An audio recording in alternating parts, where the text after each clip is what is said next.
시편 64편. 하나님이여, 내가 근심하는 소리를 들으시고 원수의 두려움에서 나의 생명을 보존하소서. 주는 악을 꾀하는 자들의 음모에서 나를 숨겨주시고 악을 행하는 자들의 소동에서 나를 감추어 주소서. 그들이 칼같이 자기 혀를 연마하며 화살같이 독한 말로 겨누고 숨은 곳에서 온전한 자를 쏘며 갑자기 쏘고 두려워하지 아니하는도다. 그들은 악한 목적으로 서로 격려하며 남몰래 올무 놓기를 함께 의논하고 하는 말이 누가 우리를 보리요 하며, 그들은 죄악을 꾸미며 이르기를 우리가 묘책을 찾았다 하나니 각 사람의 속뜻과 마음이 깊도다. 그러나 하나님이 그들을 쏘시리니 그들이 갑자기 화살에 상하리로다. 이러므로 그들이 엎드러지리니 그들의 혀가 그들을 해함이라. 그들을 보는 자가 다 머리를 흔들리로다.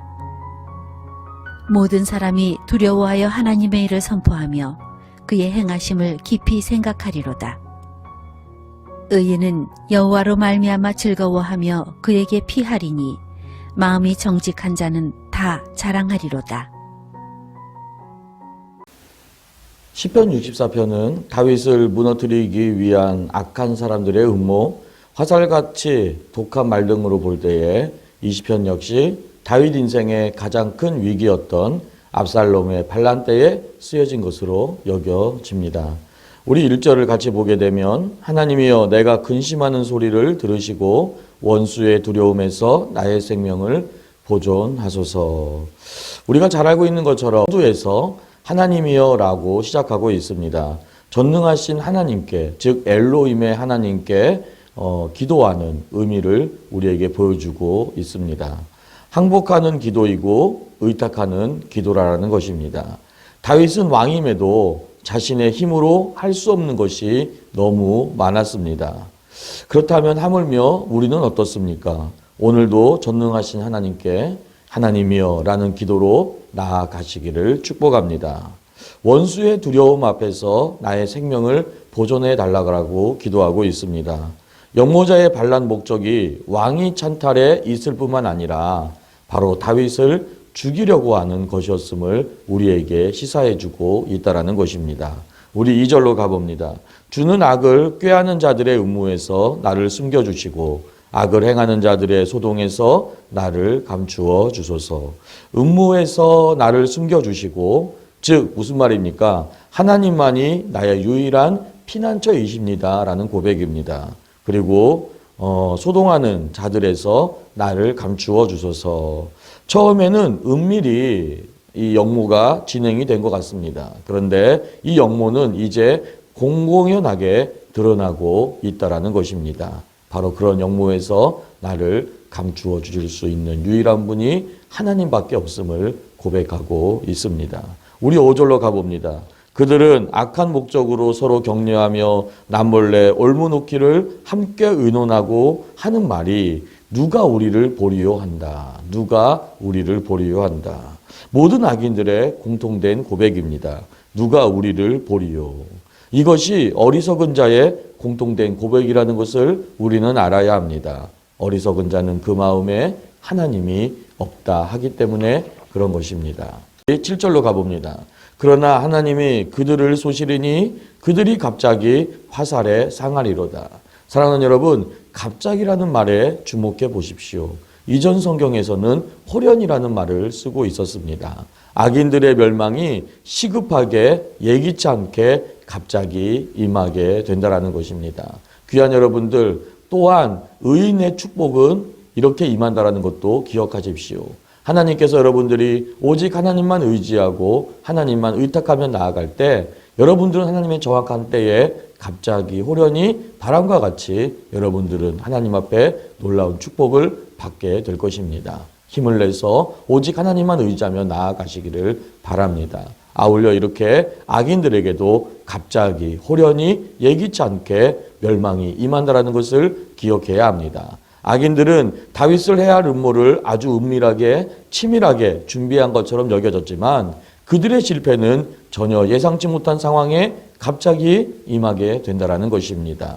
8절로 가봅니다. 이러므로 그들이 엎드러지리니 그들의 혀가 그들을 해함이라 그들을 보는 자가 다 머리를 흔들리로다. 그들이 엎드러지니 즉 넘어지고 비틀거리게 된다라는 것입니다. 악인들은 결국은 그들의 꾀에 파멸을 당하게 된다라는 것입니다. 9절로 가봅니다. 모든 사람이 두려워하여 하나님의 일을 선포하며 그의 행하심을 깊이 생각하리로다. 모든 사람이 두려워하여 엄한 심판이 악인들에게 내려진 사실을 목격한 자들이 패망한 영모자들처럼 똑같이 심판을 받지 않을까 두려워하게 된다라는 것입니다. 10절입니다. 의인은 여호와로 말미암아 즐거워하며 그에게 피하리니 마음이 정직한 자는 다 자랑하리로다.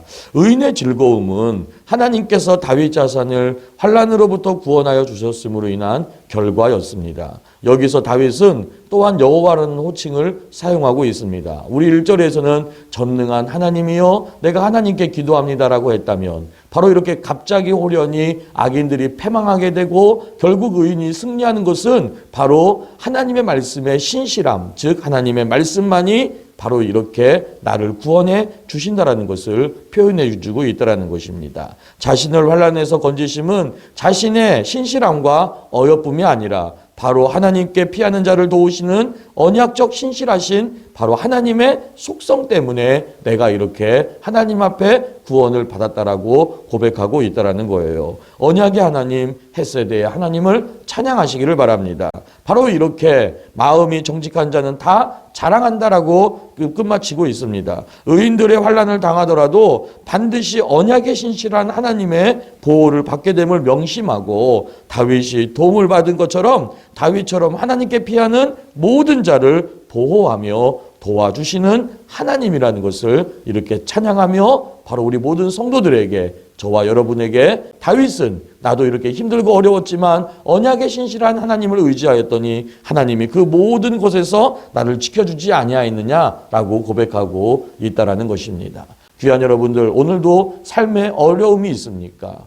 하나님 앞에 정말로 언약의 신실한 하나님을 의지하고 전능한 하나님, 바로 엘로힘의 하나님께 기도하며 나아가시기를 축복하는 것입니다. 다윗의 인생에서 가장 큰 고난의 시기는 아들 압살롬에게 반란을 당했을 때였을 것이라고 추정하고 있습니다. 그때의 인생에서 가장 깊은 곳까지 내려가 눈물의 골짜기를 지날 때였다라는 것입니다.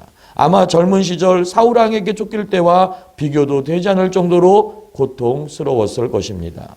그럼에도 시편마다 처음에는 자신의 고난과 고통을 호소했는데 어떻게 마지막에는 찬양으로 끝을 맺을 수 있습니까? 그 중간에 하나님을 바라보았기 때문임을 꼭 명심하십시오. 즉 처음에는 자신의 처지와 환경을 바라보다가 하나님을 바라봄으로 그 절망이 소망으로 바뀌게 되었다라는 것입니다. 하나님께서 마음과 정성을 다하여 우리를 가정에서 일터와 학교에서 삶의 자리에 심어주셨을지라도 그 속에 고통과 고난이 있을 수 있습니다. 그때 우리를 좌절과 절망에서 일어섬과 소망으로 바꾸어주는 힘은 바로 이렇게 주님을 바라보는 것입니다. 언약의 하나님을 의지하며 나아가는 것입니다. 우리가 주님을 바라보는 한 우리에게는 언제나 소망이 있을 줄로 믿습니다. 오늘 하루도 하나님께서 심어주신 삶의 자리에서 주님만을 바라봄으로 소망 가운데 살아가며 하나님의 역사의 통로로 바로 사시는 한날이 되시기를 축복하는 것입니다. 기도하겠습니다. 참 좋으신 아버지 하나님, 정말 우리의 삶에도 힘들고 어려운 일이 생길 때 다윗과 같이 전능한 하나님을 의뢰하며 의지하며 오직 하나님만 바라보며 나아가도록 우리를 도와 주옵소서. 언약에 신실하신 우리 여호와 하나님은 바로 우리의 모든 환난과 모든 어려움을 반드시 주님의 역전과 역설로 갑자기 호련히 바꾸어 주실 줄로 믿습니다. 하나님, 주님의 축복의 때를 바라보며 오늘도 주만 바라보며 우리의 시선을 주님께로 고정하며 나아가 반드시 승리하는 우리의 삶이 되게 하여 주옵소서. 예수님의 이름으로 축복하고 기도드리옵나이다.